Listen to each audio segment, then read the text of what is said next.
السلام علیکم ورحمۃ اللہ وبرکاتہ۔ اللہم صلی علی محمد کما تحب و ترضی۔ اپنا عمل آپ بنے میں آپ سب کو خوش آمدید۔ ناظرین سامعین، اس ویڈیو میں ہم اس بات کا تذکرہ کریں گے کہ سورہ مزمل کا عمل کیوں نہیں کرنا چاہیے۔ اب اس کے موکلات کدھر چلے گئے ہیں کہ ہم اگر اس کا عمل کریں تو ہمیں اس کا فائدہ نہیں ہوتا۔ یہ باتیں یوٹیوب پہ کوئی عام گردش کر رہی تھی۔ اس کے بارے میں مجھے ایک شخص نے بتایا، آگاہی دی، کس طرح ایک بلا شخص ہے۔ یہ یوٹیوب پہ بہت سارے حضرات اس طرح کا تذکرہ کر رہا ہے۔ میں ایک بات یہاں پہ آج وضاحت کے ساتھ ایک اور نظری کے ساتھ بھی کرنے کی کوشش کروں گا۔ اس ہی موضوع پہ میں نے ایک عام دوست سے بات کی۔ عام سے مراد یہ کہ اس کا عملیات کے ساتھ کوئی واسطہ نہیں ہے، کوئی تعلق نہیں ہے۔ میرے کچھ چیزوں میں اختلافات ہوتی ہیں عملیات میں۔ اگر میں خود کو عامل سمجھتا ہوں تو اختلافات رکھنا میں اپنا حق سمجھتا ہوں کہ یار اس طرح یہ بندہ بات کرتا ہے۔ تو اس نے مجھے ایک بات کہی کہ تم نے کچھ چیزوں میں اختلافات کی تھی اور تم نے کہا تھا کہ یہ میرا علم ہے، میں اپنے علم کو جس طرح استعمال کر لوں مجھ پہ اس طرح علم کھل چکا ہے۔ تو اگر اس پہ اس لحاظ سے علم کھل چکا ہے تو تمہیں کیا حرج ہے، تمہیں کیا تکلیف ہے؟ یہ باتیں میں خود سے اپنی طرف سے دکھرا رہا ہوں کہ ہاں واقعی مجھے کیا تکلیف ہے، اگر اس طرح بات کر رہا ہے تو مجھے کیا تکلیف ہے۔ لیکن یہ عملیات کی بات ہو گئی۔ اب یہاں پہ ایک اور بات ہوتی ہے اور وہ ہوتی ہے قرآن اور حدیث کی بات۔ اب اس سے مراد یہ ہے کہ اگر اس کے موکلات چلے گئے، اب یہ کام نہیں کرتا، تو خدا نخواستہ یہ قرآن سے انکار ہونا ہے۔ اور یہ تب ہوتا ہے جب عملیات میں انسان ایک ایسے دور پہ چلا جاتا ہے، ایک ایسی فطرت پہ چلا جاتا ہے کہ پھر اس کے سامنے ایک دیوار ہے، یہاں پہ شرک ہے، یہاں پہ شرک پڑا ہے اور یہاں پہ قرآن و حدیث پڑا ہے، اور وہ یہاں پہ ہی کڑا ہے اس دیوار کے درمیان اس حصے پہ۔ اور یہ ایسا حساس معاملہ ہوتا ہے کہ یہاں پہ میں ایک اور بات آپ کو سامنے رکھ دوں، شاید آپ لوگوں کو پتہ ہوگا، حضور صلی اللہ علیہ وآلہ وسلم کا ایک شخص، ایک صحابی تھا، اور وہ قرآن جب وحی ہوتی تھی تو فرماتے تھے، حضور فرماتے تھے اور وہ شخص لکھتا تھا۔ اس پہ حضور کا بہت اعتماد تھا، حضور صلی اللہ علیہ وآلہ وسلم کا اعتماد تھا، بھروسہ تھا، تو قرآن صرف اسی سے لکھواتا تھا۔ اب توجہ میں ایک چیز ہوتی ہے کہ انسان کسی کی طرف توجہ کرتا ہے تو زبان تو دوسری شخص کی ہوتی ہے، لیکن توجہ جس کی ہوتی ہے تمام تر علم اس کا ہوتا ہے۔ یعنی اگر میں کوئی بات کرتا ہوں تو میرے پیچھے جو میرے بزرگ ہے، زبان میری چلتی ہے، لیکن توجہ اور یہ باتیں ان بڑوں کی چلتی ہیں۔ اس لیے میں اکثر یہ بات بھی کہتا ہوں کہ آپ لوگ غلط کمنٹس نہ کیا کریں، اس سے میں تو کچھ نہیں، لیکن اگر خدا نخواستہ میں نے کبھی ایسی بات کی جس میں میرے پیچھے میرے بڑوں کی توجہات تھی اور ان کو اس کا پتہ چلا، تو آپ کے نسلوں کا بھی بیڑا غرق ہو جائے گا۔ اور یہ صرف اپنے لیے نہیں کر رہا تھا، بڑے بڑے بزرگوں کے لیے، بڑے بڑے اکابرین کے لیے، علماء کرام کے لیے یہ بات میں کر رہا ہوں کہ ان پہ اکثر لوگ اعتراض کرتے ہیں تو اس کا بڑا نقصان ہوتا ہے۔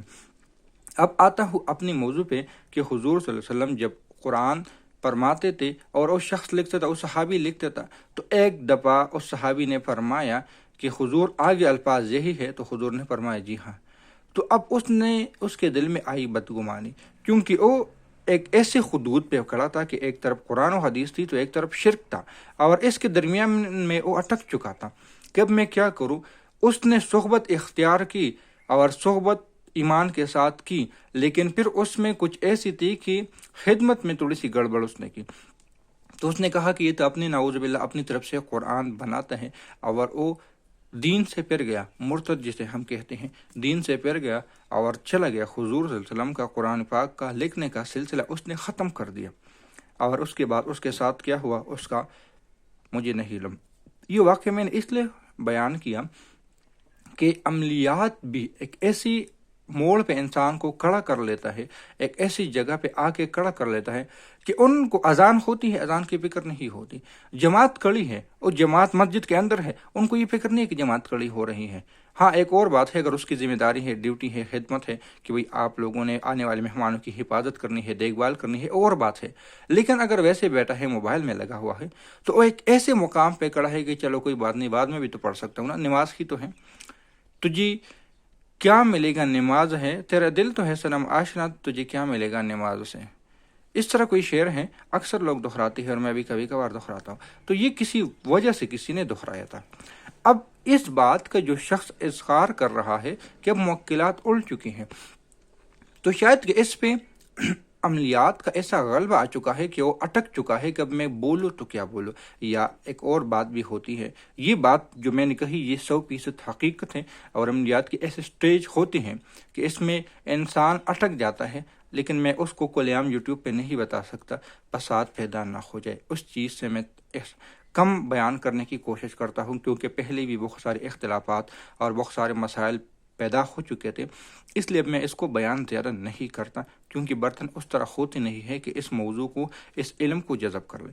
تو بعض دفعہ یا تو ان کو رجت، یا کسی شخص کو اگر کوئی رجت کا ایسا معاملہ ہو جاتا ہے، لیکن اگر کوئی شخص موکلات سے، ان کی برکتوں سے انکار کرتا ہے تو نعوذ باللہ تو پورے قرآن سے انکار کرتا ہے، کیونکہ سورہ مزمل تو قرآن پاک کا 73 نمبر، غالباً 73 نمبر صورت ہے، تو ہم کیسے قرآن پاک سے انکار، ایک صورت سے انکار کر لیں؟ یہ تو پوری کی پوری صورت ہے۔ اگر ہم صرف ایک لفظ زبر زیر پیش سے بھی انکار کر لے، یا الف با تا سے بھی انکار کر لے، تو شاید کہ ہمارا ایمان بچ جائے، شاید کہ ہمارا ایمان بچ جائے۔ میں کوئی عالم نہیں ہو، کوئی مفتی نہیں ہو، اپنے دل کی بات کر رہا ہوں، تو یہ غلط بات ہے کہ موکلات اس کے ختم ہو چکے ہیں، اس کی طاقتیں نہیں ہے، اس کی برکتیں نہیں ہیں، اس کی تاثیر نہیں ہے۔ اور یہی وجہ تھی کہ میں نے مسلسل پھر سورہ مزمل کے مشاہدات، کمالات بیان کرنے شروع کر دیے، لوگوں کے ساتھ جو واقعات در واقعات ہو رہے تھے، اس کو میں نے اپنے یوٹیوب چینل پہ، اپنا عامل خود بنے پہ ڈال دیے تھے، کہ نہیں، سورہ مزمل کی برکتیں ابھی بھی اپنے عروج پہ ہیں، اپنے کمال پہ ہیں، ہاں ہم اس تک پہنچ نہیں پاتے۔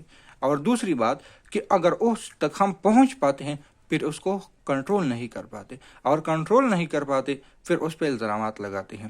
ہم اپنے بہترین دوست کے ساتھ بہت کچھ شیئر کر دیتے ہیں، پھر تھوڑی سی ان سے کوئی غلطی، کمی کوتاہی ہو جاتی ہے تو پھر اس پہ الزامات کے انبار لگا لیتے ہیں۔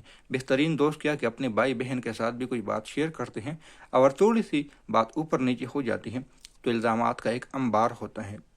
اسی طرح جس شخص نے، اب میں نے ایک دفعہ سورہ مزمل کا جب کورس شروع کیا تو پہلے ہی ہفتے اسٹوڈنٹ زیادہ تھے، اور اس کے جو صدقات دینے تھے میں وہ نہ دے سکا، کوئی کمی کوتاہی تھی، یا میرے پاس اتنی خرچ نہیں تھا کہ میں اس کو ادا کر سکتا تھا، اور میں نے فوراً بتا دیا کہ میرا 70-80 ہزار روپے، غالباً 60 سے 90 ہزار کے درمیان میرا ہو چکا تھا نقدی نقصان۔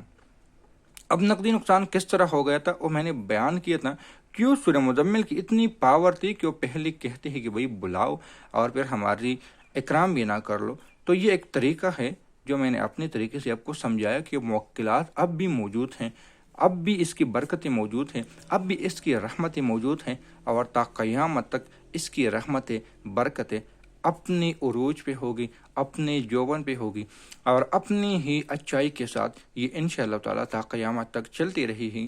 ہاں کسی کا اگر دماغ خراب ہو جائے گا تو ضرور اس کے بارے میں الٹ سلٹ بات کرے گا۔ تو یہ بات صرف سمجھانی تھی، آپ کو بتانی تھی۔ امید ہے کہ اس بات سے آپ لوگوں کو فائدہ ہوگا۔ ملتے ہیں نئی ویڈیو کے ساتھ، اور دعاؤں میں یاد رکھیں۔ اللہ حافظ۔